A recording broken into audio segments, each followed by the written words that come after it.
So guys, today we're going to crush some chest, shoulders, triceps, and then we're going to do a little bit of legs just to, for frequency's sake.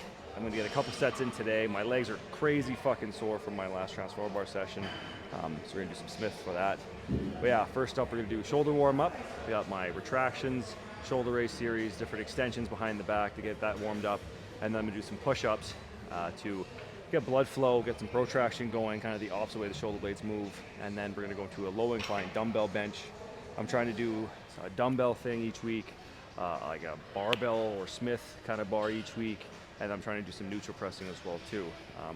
Just going to give me some variety on the shoulder so I don't overwork one position, but I think just in general, to avoid repetitive injuries, depending on how you're training, I've kind of got like a loose kind of like skeleton program I'm doing right now, depending on like what's free in the gym that day, and then just how joints are doing. I'm doing jiu-jitsu once to twice a week, so a lot of times like my shoulders and my elbows just might be fucked. So coming in to do a bunch of chest pressing or pulling and things like that, or even grip, I want to do grip comp soon as well. The overlap can be just very fatiguing, so you have to kind of play sometimes your volumes by ear each week, but as my wife pointed out, just doing sets of like 20 to 30 should be pretty easy on the joints. So the goal today on the dumbbells was doing like a top set of 15 or 12, and then try and do like 2 or 3 sets of around the 30 mark, and then moving on to do a little bit of the legs before I go back in, do like 3 sets of flies, bunch of delts, bunch of triceps, bunch of biceps.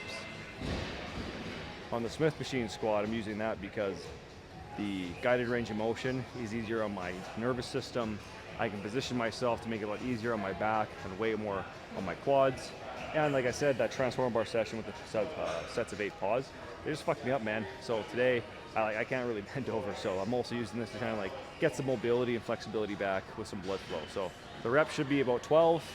I jump 50 pounds though, so we'll see how fatiguing it is. If it's crazy fatiguing, tiring, we'll just do one more, that way we can rest up for Friday's deadlift session with my boy Shandy.